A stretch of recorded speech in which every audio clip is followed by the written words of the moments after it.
Authentic is sponsored in whole by Voice of Prophecy. Just a little while ago, I met an honest-to-goodness rock star in an elevator. Or at least I kind of did. And just wait till you hear what we talked about. Welcome to Authentic. Sean Boonstra explores real existential questions about the meaning of your life and how you can live a genuine human existence. Listen every week right here on this station or on your favorite podcatcher. Here's Sean with this week's episode of Authentic. Okay, this is going to sound really weird, but if you hang in there, I think you'll like where I'm going. The other night I couldn't sleep. That's pretty usual for me. So I started wandering around the house looking for a new spot to sleep, hoping that would do the trick. And when I finally did fall asleep in the wee hours of the morning, we're talking 2 or 3 in the morning, I had this really vivid dream that kind of stuck with me when I woke up. Now I know the last thing you want to hear is about my dream, and I can't tell you how many times people come up to me after I'm speaking at a live event to tell me about some wacky dream that goes on and on and on and on until I'm trying to escape from them. So, I know firsthand that the telling of dreams isn't very popular, but at least you're not trapped. You have the ability to turn this show off at any moment. So here goes. I dreamed I was walking across a college campus, which isn't all that unusual because, well, I have these recurring nightmares about college where I'm late for class and I can't find the classroom, or I'm desperately trying to find the place where the final exam is being administered. But this time, it wasn't a nightmare. I was walking across this college campus with Sting, you know, the famous singer, and I was asking him questions about what it's like to be a celebrity. What's the hardest thing about being famous? How do people treat you? How do you wish people treated you? And honestly, I have no idea what Sting is like in person, but I will tell you this. The dream version of Sting is very cordial, and he made lots of time for talking as we strolled across the campus. And then at one point, we went inside a building and got into this elevator. And as the doors were closing, he sighed and he said this: "The hardest thing about all of this is that people treat me differently." And that's when I woke up at about, 4:30 in the morning.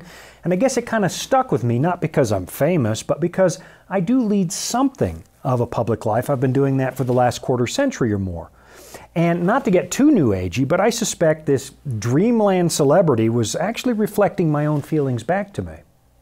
Again, it's not that I'm famous, because obviously I'm not. But in some Christian circles, not many, but in some Christian circles, I am somewhat recognized because, well, sometimes because of the books I've written or because of my work in TV and radio. So that would make me what, a Z-list celebrity? Because apart from the handful of people that listen to me once a week, nobody really knows me. And to be honest, that's kind of the way I like it. There are people who crave having their name out there, and I'm most decidedly not one of those people. In fact, some people are surprised to learn that I'm an introvert. I prefer peace and quiet in places that are away from people. But all the same, I have led something of a public life, and it's given me a lot of reasons to reflect on the way that human beings treat each other. I'll admit, there was a definite difference once I obtained a modicum of recognizability. Suddenly, people liked me because they'd seen me on TV. And when I stepped into a church where people knew me, I was treated like royalty. And my wife was not. Not until they realized we were married. And it always bothered me that we got different treatment. And I knew I would have gotten different treatment too if the gathering had no idea who I was. Which brings me to the subject of how we tend to value people. Human nature seems to be wired such that we instinctively treat people well if we think they can do something for us. And we tend to ignore them if they can't. Maybe one of the reasons we tend to idolize the rich and famous is because we somehow hope that we can hitch our own wagons to their success and go along for the ride. But as soon as a celebrity plummets from grace or falls into hard times, people drop them like a hot potato and move on to something else. These people were being used. I've noticed this happens a lot to child actors who are the darlings of the entertainment world one day, but then find themselves on the outside as soon as they're no longer cute, or when they have to live through the perils of adolescence under public scrutiny. How many child celebrities haven't you seen going off the rails when the artificial life they've been forced to live suddenly catches up with them, and they begin to suspect that they're nothing more than a product, a ticket to wealth for somebody else. And while it's painfully visible on the stage of fame and fortune, the same does hold true for most of us. At some point in our lives, we get this nagging feeling that people only value us as long as we're useful to them. The idea that somebody might actually love you just for who you are, well, most of us realize that's actually pretty hard to find. It's an idea that you find buried in a famous story that Jesus told in the pages of the New Testament. The son of a wealthy man demands his inheritance early so he can go out and make a life for himself. And he stumbles into the painful reality of a world that only values you if they find you useful. Here's what it says. Then he said, a certain man had 2 sons. And the younger of them said to his father, Father, give me the portion of goods that falls to me. So he divided to them his livelihood. And not many days after, the younger son gathered all together, journeyed to a far country, and there wasted his possessions with prodigal living. But when he had spent all, there arose a severe famine in that land, and he began to be in want. Then he went and joined himself to a citizen of that country, and he sent him into his fields to feed swine. And he would gladly have filled his stomach with the pods that the swine ate, and no one gave him anything. It's a story that ends on a really lonely note, a note that resonates with most of us. Now, it doesn't explicitly say this, but when this boy had money, he had friends. And we know that because, well, it's hard to live a prodigal existence by yourself. The old King James Version says he was in riotous living, which is really hard to do alone. Now, it is a fictitious story, but the teller of the story is giving us an honest assessment of the world we live in. When you're able to do something for people, when you're paying for the party, you have lots of so-called friends. But the moment that's over, those ephemeral friendships just evaporate, and you find yourself keeping company with pigs. That's a painful reality for most people. We feel like we're only valued for what we can do for somebody else. You know, a few years back, at the peak of my career, I fell sick with this mysterious illness, and it became severe enough that I had to suddenly step down from the job I had. Just a few months previous, people wanted to be my friend. But as soon as it was obvious that I could no longer carry on with my duties, I could suddenly count the number of real friends I had on the fingers of one hand. I mean, a handful of people sent me get well cards, and then I never heard from them again. Now, part of that is just the reality of life. Most of my acquaintances were work acquaintances, and so, I mean, of course they had to get on with life. That's perfectly normal. And I've been guilty of doing the same thing. The mere act of surviving in this world is an all-consuming task. And when I was no longer a regular part of many people's work lives, well, it only made sense there was a drop-off. It makes sense to me. I mean, you often see the same thing happening at funerals, where the congregation has to get back to the business of living tomorrow, and the bereaved are left alone when the service is over. It just happens, and it's not really anybody's fault. But still, underneath that, we all have this nagging sense that most people only value us if we're useful. Now, I do have to take a quick break, but when I come back, we're going to talk about the way the Bible offers a solution to that problem. I'll be right back after this. Life can throw a lot at us. Sometimes we don't have all the answers. But that's where the Bible comes in. It's our guide to a more fulfilling life. Here at the Voice of Prophecy, we've created the Discover Bible Guides to be your guide to the Bible. They're designed to be simple, easy to use, and provide answers to many of life's toughest questions. And they're absolutely free. Sign up at BibleStudies.com today and start your journey of discovery. Hey kids, have you ever had questions like, is there anything or anyone out there other than humans? Visit BibleStudies.com and begin your journey today. This is Authentic with Sean Boonstra and the Voice of Prophecy. We're back. Just before the break, I was talking about the way we tend to value other people and how we tend to prize people more if we think they can do something for us. Here in the West, people love celebrities because somehow they feel that they're tapping into those people's success just by making contact with them. I mean, just watch the way that people name drop, hoping that you will place a higher value on them because they once met someone famous. We have this awful propensity for using people instead of loving them. And then suddenly, 2,000 years ago, a rather remarkable man suddenly appeared in our midst and started treating people, well, differently. Let me read you a story that appears more than once in the pages of the New Testament. And I think we'll look at the version that's found in the Gospel according to Mark. Here's what it says now in Mark chapter 2. As he, that's Jesus, as he passed by, he saw Levi, the son of Alphaeus, sitting at the tax office. Now, here's what we should probably understand about this story. If we think nobody likes the IRS today, back in Jesus' day, tax collectors were even more unlikable because they worked for the Romans, and the Romans were an occupying power. A tax collector was considered a traitor, and of course, nobody likes a traitor. The story continues. And he said to him, "Follow me." So he arose and followed him. Now it happened as he was dining in Levi's house that many tax collectors and sinners also sat together with Jesus and his disciples, for there were many, and they followed him. And when the scribes and the Pharisees, those were the respectable religious leaders of the day, when the scribes and the Pharisees saw him eating with the tax collectors and sinners, they said to his disciples, "How is it that he eats and drinks with tax collectors and sinners?" Now, let's be clear about what's actually happening in this story. These tax collectors have nothing to offer Jesus, except, maybe letting Jesus slide a little on his taxes, something Jesus would never do. These people have nothing to offer Christ except love and respect. They can't advance his public ministry. They can't boost his popularity in the polls. In fact, hanging out with Jesus is probably going to do precisely the opposite. And yet, there he is, hanging out with these people because he values them. And they don't love him because he's wealthy or because he can help them climb the corporate ladder. In fact, the Bible tells us Jesus wasn't wealthy. He had nowhere to lay his head. This is a story that runs completely contrary to our normal expectations. I mean, imagine someone who loves you just because you're you. Not after you change to become something more lovable.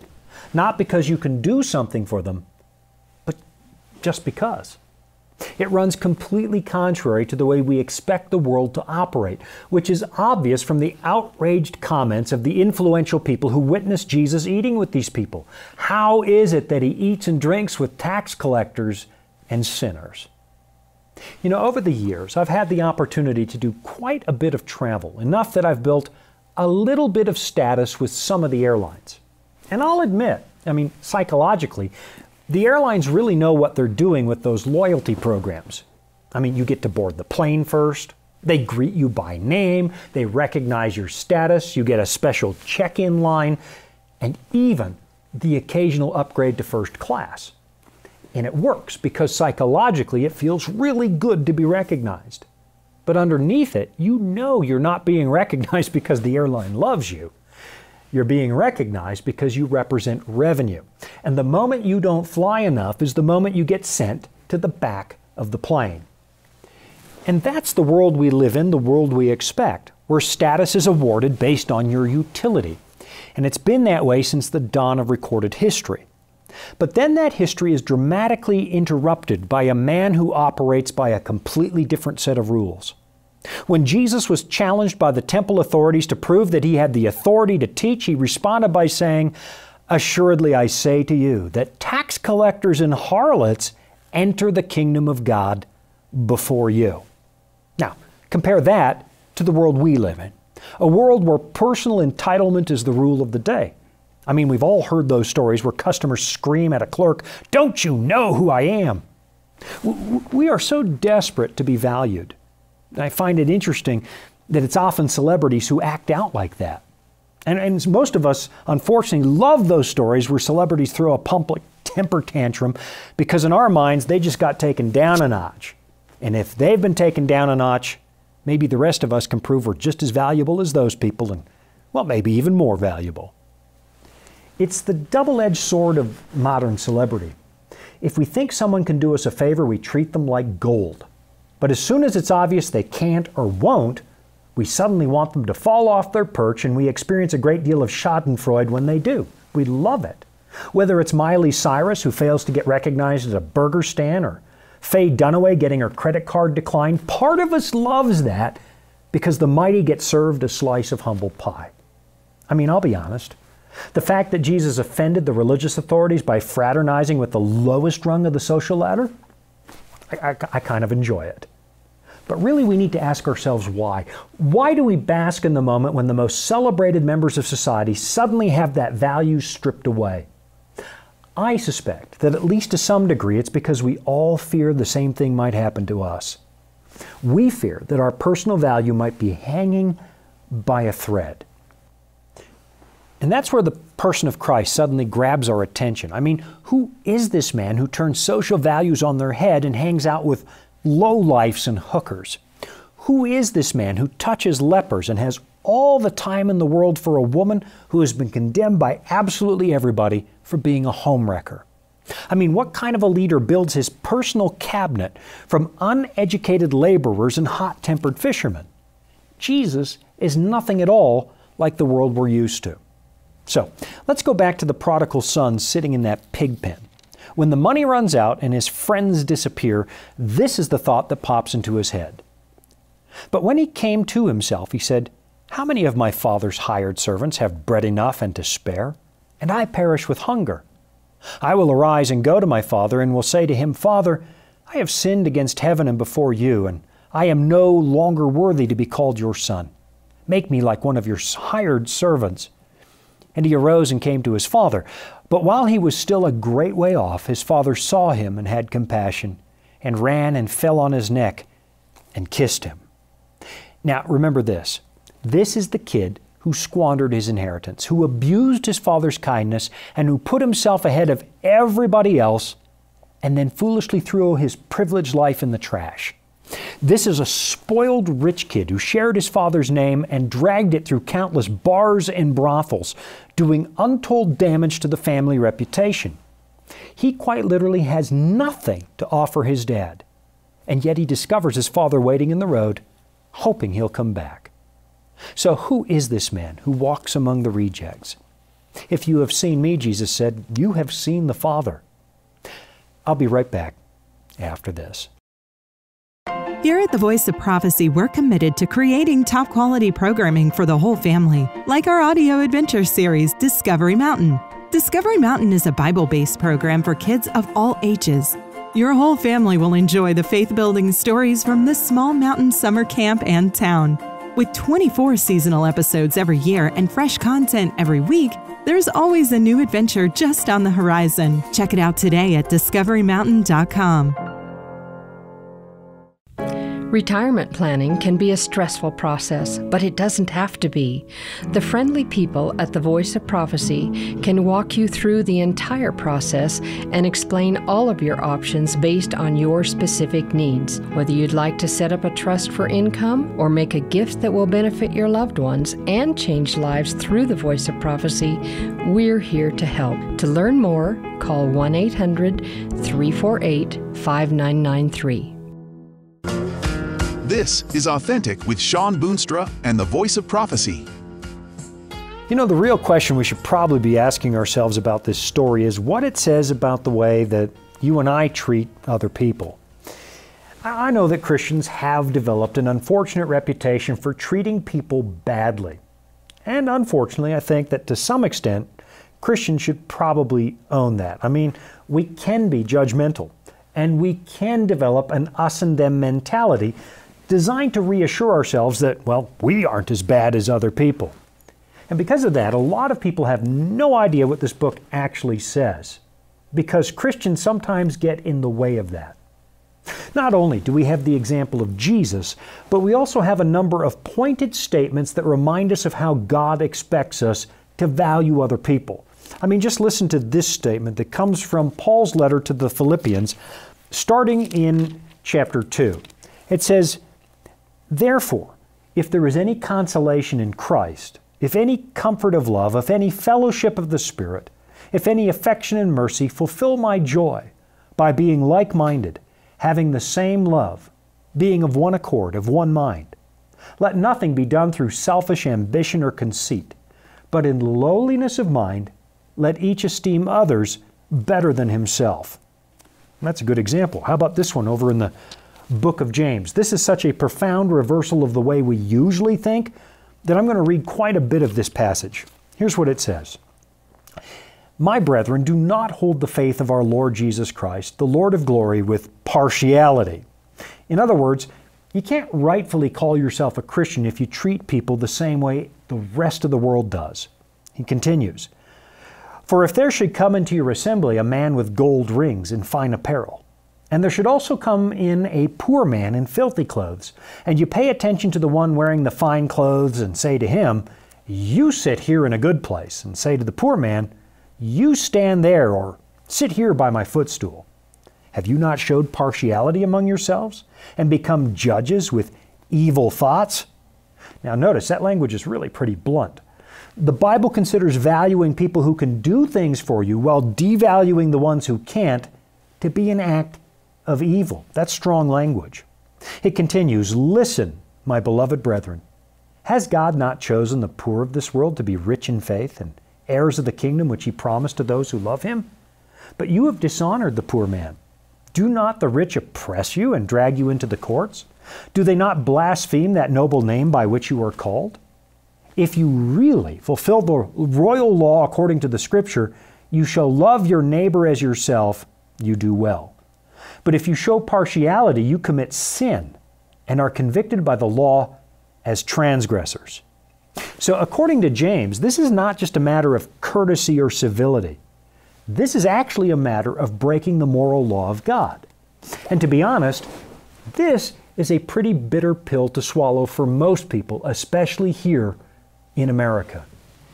I mean, don't get me wrong, I'm a huge fan of the American dream, where people are said to be equal before the law and everybody has the same shot at prosperity. I like the idea that we make room for an individual's potential, and the idea that we want to remove barriers to success. But at the same time, we seem to make idols of people who actually make it, placing them higher up than everybody else. And you've got to wonder, is that what God would want? Listen, I've been working for the nonprofit world for decades, which means that I have to attend a lot of fundraisers. And of course, when it comes to fundraising, people naturally gravitate to the rich and famous because, well, it seems like those kinds of people could probably make our lives a whole lot easier if they wanted to. And years ago, I was attending a fundraising dinner where somebody suddenly grabbed me by the elbow and pointed to this lady who was sitting at a table on the other side of the room. You see her, they whispered. She has a lot of money. You should probably go over there and pay attention to that lady. Now, honestly, I kind of understand the sentiment.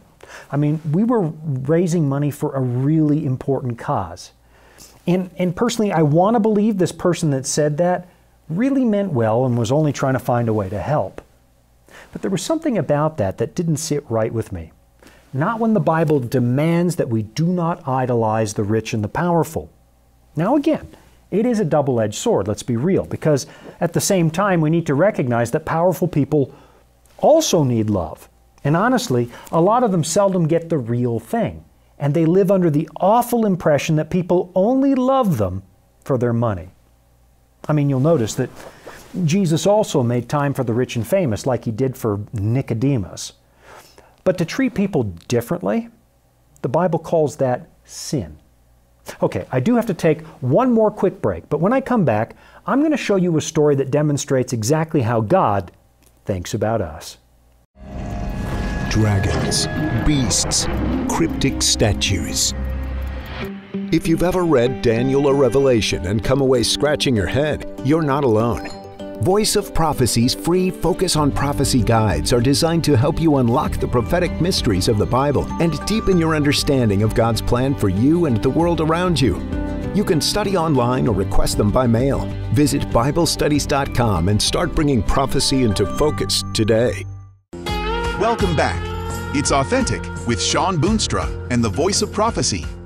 In the moments that we still have together, let me show you another story that really illustrates what God expects us to do. This one is found in the Gospel according to Mark, and it's in chapter 12. Here is what it says. Now Jesus sat opposite the treasury and saw how the people put money into the treasury. and many who were rich put in much. Then one poor widow came and threw in 2 mites, which make a quadrans. So he called his disciples to himself and said to them, Assuredly, I say to you, that this poor widow has put in more than all those who have given to the treasury. For they all put in out of their abundance, but she out of her poverty put in all that she had, her whole livelihood. You and I tend to value the powerful because we think they can somehow help us. And to be honest, there are lots of powerful people who do help the world as much as they can. I mean, the powerful and the rich are not all out there evicting widows and tying people to the train tracks. I never want to feed the unfortunate stereotype of the self-absorbed wealthy because, well, it is a stereotype. In reality, the rich and powerful are no more self-absorbed than the rest of us. We just pick on them because, well, they're more visible. And many of them, I can tell you firsthand, are profoundly generous. I have experience with that. But at the same time, take a look at how Jesus viewed the subject of giving. Lots of people were dropping by the temple to make a donation. And some of those donations were very impressive. They impressed the disciples. But then Jesus sees a widow who drops in 2 mites. That's 1/64th of an average day's pay, or 15 minutes of work. And that's what grabs the Son of God's attention. She gave me everything she had, he said. And it warmed his heart because that was the image of God. Most of us at some point wake up and realize that we're sitting in the pig pen of this world with the prodigal son. And we're only allowed to be there because the owner of the pig pen thinks we're barely useful enough to feed some pigs. We're utterly miserable the way we are, but still in that condition, we're still being used. So maybe it's possible that you've been looking for love in all the wrong places. Maybe it's possible you've been asking the wrong people for an estimate of your worth. And maybe it's time to open this old book and discover that things are worth what people are willing to pay for them. And this book says, the Son of God was willing to pay for you with his life. Maybe it's time for all of us to start looking at people the way God sees them, whether they're rich or poor, famous or infamous. Maybe it's time to re-examine the words of the carpenter of Nazareth who said, "This is my commandment, that you love one another as I have loved you." Maybe you haven't read this book in a long while. Maybe you've been taking people's word for what this book says. So I'm going to encourage you, now I'm going to challenge you to pick this up and read the words of Jesus for yourself and see if they don't ring true. And I want you to discover for yourself that God values you much differently than the way people do. I'm Sean Boonstra. This has been Authentic. You've been listening to Authentic, sponsored by Voice of Prophecy. Remember, you can listen every week right here at the same time. And thank you. Authentic is funded by listeners just like you. You can support at voiceofprophecy.com. That's also where you can find all the episodes you missed, or where you can listen again. That's voiceofprophecy.com.